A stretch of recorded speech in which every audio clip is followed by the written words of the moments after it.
ago on the sidelines of the United Nations in New York. I met with many of the people in this room, and it all just started coming together. I've known so many of you for so long. You're friends of mine. You're great people.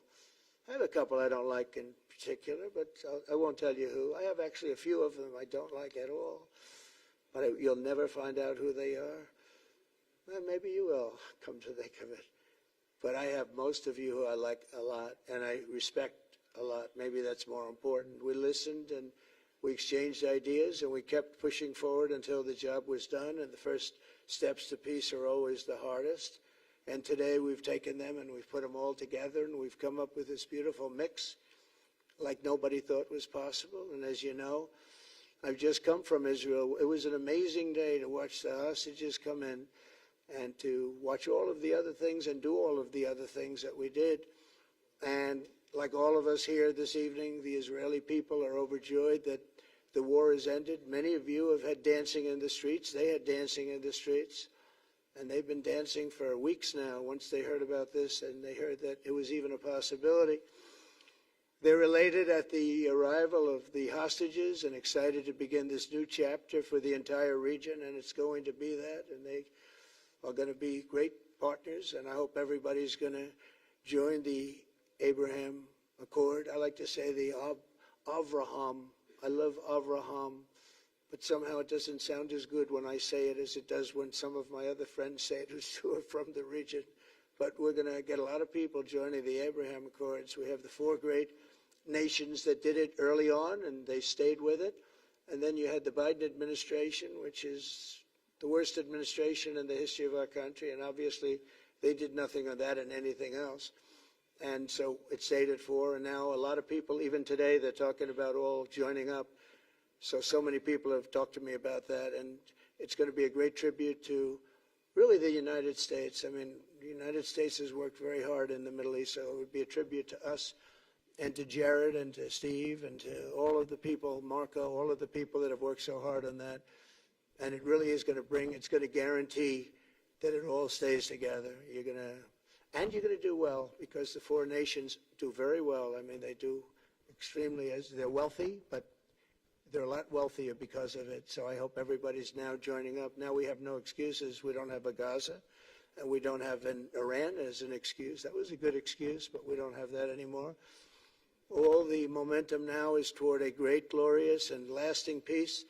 And our commitment to fulfilling the 20-point plan we developed together will be the crucial foundation for achieving that bright future. And it's being worked on right now as we speak. And we're actually in stage 3 and 4. It's not going to be, just divided down so simply. We can be long advanced on some of the things that we say we're going to do. We can take them out of order in a positive way, and we've shown how it can be done with responsible nations like the people in this room, these incredible people in this room, setting aside their differences, seeking common ground, and pursuing a better world for all of us. And that spirit's my dream, that we all get together and enjoy our life. And we're going to put some of you on the Board of Peace. Everybody wants to be on the Board of Peace. They said, would you be the chairman? I say, I'm pretty busy too. But whatever we can do to have peace in the Middle East, it's worth it. But everybody wants to go on the Board of Peace, so we're probably going to enlarge it. We're going to get, and the leaders, the top people, the top leaders, they want to be on the Board of Peace. A beautiful term. At first I wasn't sure, and then I realized how beautiful it is. And for the people of Gaza, the focus now must be on restoring the basics of a good life. We're going to have a lot of money coming into Gaza and a lot of rebuilding and building. It's not so much rebuilding, it's really building, cleaning up and building. And I'm pleased to announce that numerous countries of great wealth and power and dignity have come forward to me just today and over the last week to say they want to help in the reconstruction of Gaza, putting up whatever money is necessary. And the money is, of course, it's a lot of money, but it's not much compared to the value or the wealth of these tremendous countries, and they are ensuring stability and success in the Middle East. So when you think about it, it's a very, very small amount of money is necessary, relatively speaking. And as those commitments are made, I'm going to let the world know who is doing it, because they really deserve great credit for doing it. And They're going to do something that's really monumental. This is a monumental day. This is a monumental moment in the history of the world beyond the Middle East. We've all agreed that supporting Gaza must be done to lift up the people themselves, but we don't want to fund anything having to do with bloodshed, hatred, or terror, as has happened in the past. And for the same reason, we're also agreed that Gaza's reconstruction requires that it be demilitarized and that a new, honest civilian police force must be allowed to create a safe condition for the people in Gaza. As I said earlier, I intend to be a partner in securing a better future. We're going to be working, you're going to be working with the United States, and we're going to make sure that the Middle East is going to be a safe and secure place. It's a very important place in the world, means so much. There were so many people who said the Middle East, and this has been going for many, many decades. I've read it many times, that World War III will begin in the Middle East. It's not going to happen. That's not going to happen. There was a time that you would have thought it could have, but it's not going to happen. There won't be World War III, hopefully at all, but it's not going to start in the Middle East. We're not going to have a World War III if we're smart. There'll never be a World War III. Our work begins right here and right now. From ancient times, this region has been extraordinarily mixed with respect to people, culture, religions, all of the different elements of national characters, unlike maybe anywhere else on earth. And for 3,000 years, there's been conflict. For whatever reason, there's been tremendous conflict, always conflict. But today, for the first time anyone can remember, we have a once-in-a-lifetime chance to put the old feuds and bitter hatreds behind us. And that's why so many people in this room, they didn't get along. Some did, some didn't, but they're getting along now. This has brought the people together. This is the first time the Middle East crisis has brought people together as opposed to driving them apart. And to declare that our future will not be ruled by the fights of the generations past, which is foolish.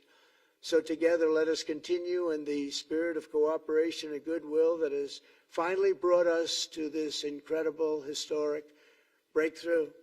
If we do, together, we will reach the Middle East's incredible destiny, a safe and prosperous and beautiful crossroads of culture and commerce, faith in humanity and geographic center. This will be the geographic center of the world. So I just want to thank everybody for being here. I want to thank you all for what you've done and for this quick notice. It all came together just at one little period. It just came together. It's, the greatest deals happen that way. If you do anything about deals, that's all I've done all my life is deals. The greatest deals just sort of happen. And that's what happened right here. And maybe this is going to be the greatest deal of them all, not just nation building, not just having to do with this or the political whims. This will be maybe the greatest deal of them all, period.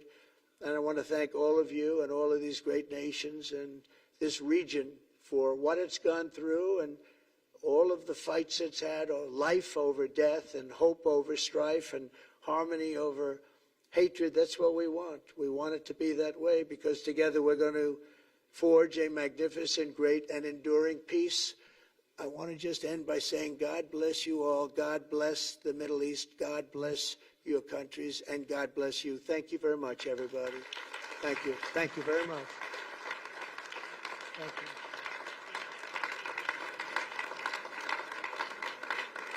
Thank you very much. So if we could ask the media to leave, and we're going to have a little conversation with all of these great leaders, which will take 5 minutes, and we'll just talk for a couple of minutes. But if we could ask the media to leave, would be great. Thank you very much.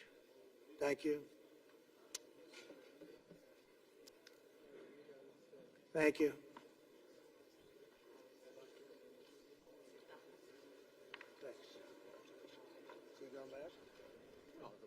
I'm glad you upgraded me to president. Oh, did I say? It's good. I started. He said he said that. Goodbye. Take care. Goodbye. Prime Minister. I will be Washington 8th of November. Goodbye. So thank you, everybody. So to the leaders, I just want to thank you very much for being here. We'll be meeting again. We're going to be drawing some names. If you want to get involved on the Board of Peace, you'll let us know. And I just want to thank everybody. This is really a special occasion. Thank you all very much. We'll see you soon. Thank you. Thank you very much. Thank you very much. Prime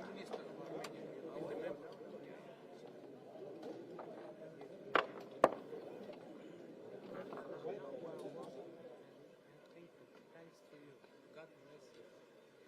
And now, Mr. President, I'd like to support working class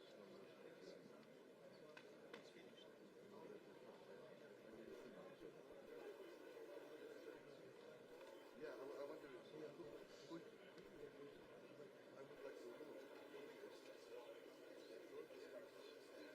Is in a region.